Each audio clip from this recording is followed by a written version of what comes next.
Bonjour à tous, aujourd'hui on se retrouve avec un master, parce que les masters c'est après 35 ans, un master avec qui j'ai eu le grand plaisir de pouvoir faire une bonne partie de ma carrière. Stéphane Ricard, donc il va se présenter, nous dire d'où il vient, comment il est venu à la course à pied, c'est quoi son palmarès, son pédigré, et puis où il en est actuellement. Salut Steph. Salut Thomas, bien c'est ça, Stéphane Ricard, donc je suis haut alpin, j'habite à Gap. Ouais. Je suis professeur des écoles, puis je fais du coaching aussi à côté. Et ça fait à peu près une quinzaine d'années que je fais des sports d'endurance, donc du triathlon, du trail, de la course aux routes, de la raquette, toutes sortes de choses autour de la nature et de l'outdoor. Et voilà, j'ai bientôt 39 ans, donc effectivement un master, bientôt master 1 même. Je vais pouvoir courir en master 1 et voilà, et du coup je suis passionné par la montagne et le terrain de jeu des Hautes-Alpes s'y prête particulièrement bien, donc c'est là que j'habite depuis quelques années. Raquette, pour préciser les choses, hein, c'est raquette à neige. Tu fais pas du tout de. Ouais. Parce que pour la petite histoire, Steph, il est quand même champion du monde de course en raquette. C'était quand et comment?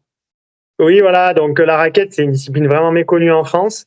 Donc c'est de la course en raquette, hein, c'est pas de la marche, on n'a pas de bâton, c'est des raquettes qui sont beaucoup plus légères que des raquettes de randonnée.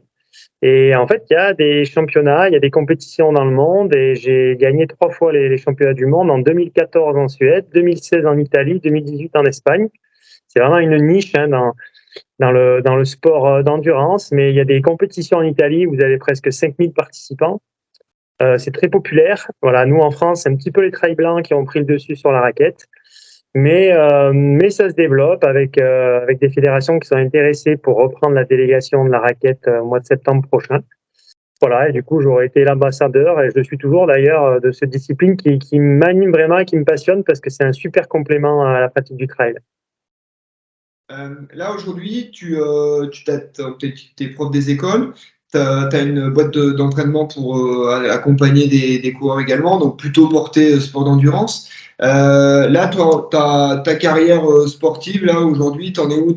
Là, t'as fini, tu fais des crosses, t'en es où, là, de ta saison?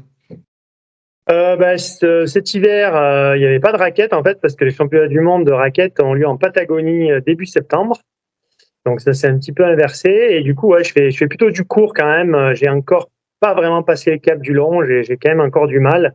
J'ai du mal à accepter de perdre la vitesse et de m'entraîner sur des efforts beaucoup plus longs. J'avais testé une fois la CCC, mais voilà, c'est vrai que j'écoute de plus en plus de podcasts sur les trails longs et ça te donne de plus en plus envie, surtout quand on voit les vidéos. J'ai d'ailleurs écouté ce matin il y a un podcast concernant sur la Leadville. Ah oui. Et en fait, c'est une course que j'ai toujours eu en tête. Et un copain qui est à fond là-dessus aussi, et c'est vrai que ça donne envie d'y participer. Donc, pour l'instant, des efforts courts. Et voilà, cet hiver, j'ai fait des 10 km. J'arrive pas à passer la barre des 30. Mais voilà, ça fait 16 ans que je fais le même temps et 16 ans que je j'arrive pas à passer sous les 31 en fait. J'aimerais bien faire 30-59 un jour et j'y arrive pas. Et ensuite, d'habitude, je fais la 6000D aussi l'été. J'aime bien cette course, mais là, cette année, comme il y a les championnats du monde de raquettes et que c'est des efforts plutôt courts, je me concentre plutôt sur du court. Donc, pour l'instant, je suis en préparation en raquette. C'est 12 km avec 800 mètres de dénive. Donc, c'est assez intense.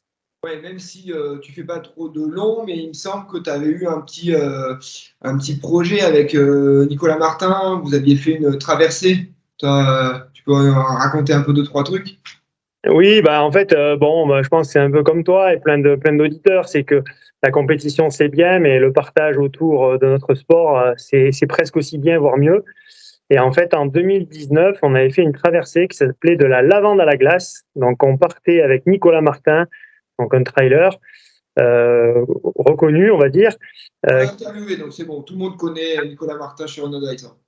voilà, c'est un super copain. Et en fait, on partait du point le plus bas du département des Hautes-Alpes, c'est-à-dire Ribier, donc de la Lavande, et on allait à la glace, le point le plus haut, c'est-à-dire la barre des Écrins, en passant par toutes les communautés de communes du département et en rencontrant des gens et en multipliant les activités. Et en fait, c'était un projet, un rapport avec ma classe. C'est les enfants de ma classe qui avaient porté le projet et qui avaient dessiné l'itinéraire, les personnes à rencontrer, ce qu'on allait manger, etc. D'accord, top.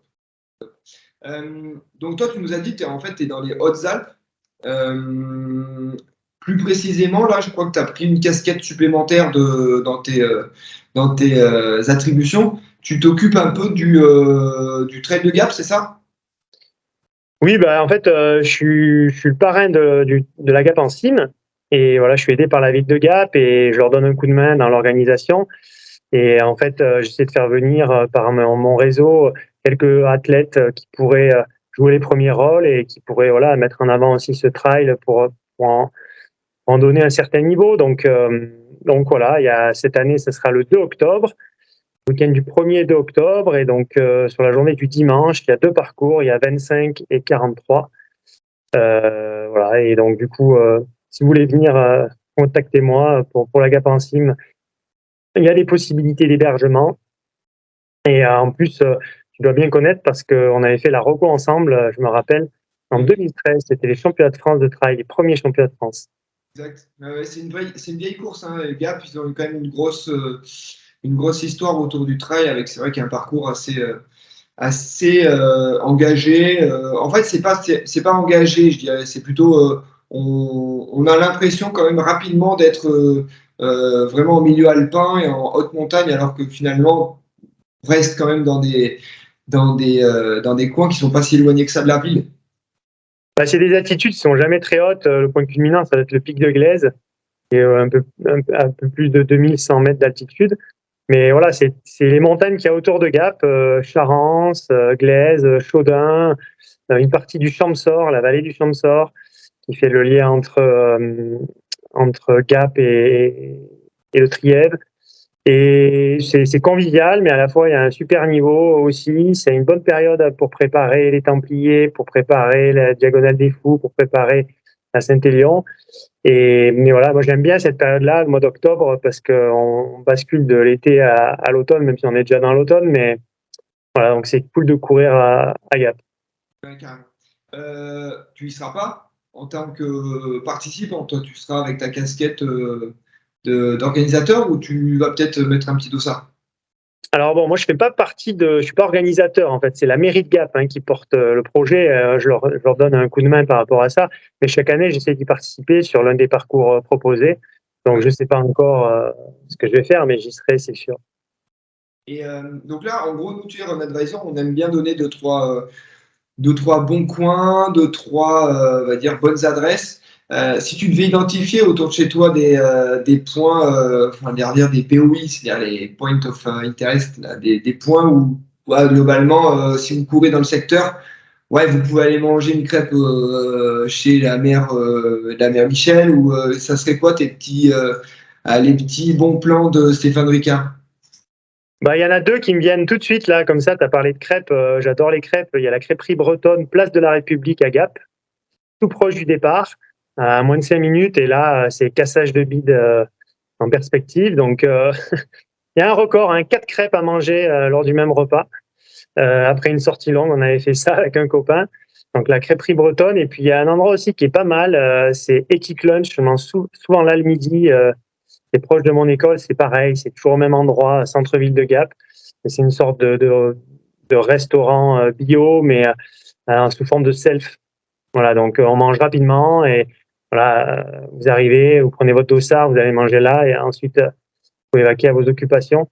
Donc ouais, moi j'aime bien ça, j'aime bien les petits endroits aussi où il y a de la production locale, parce que dans les Hautes-Alpes, on a quand même la chance d'avoir pas mal de gastronomie. Donc voilà, ces deux endroits-là. Et là, alors j'aime bien finir avec cette ce petit moment. Bon, tu es encore quand même globalement dans la perf et un petit peu on va dire dans les compètes. Si tu dois sortir une séance type et la séance en mode, quand tu la passes, c'est là, tu es sûr que globalement tu seras pas trop mal le week-end ou le week-end prochain. C'est quoi ta séance référence?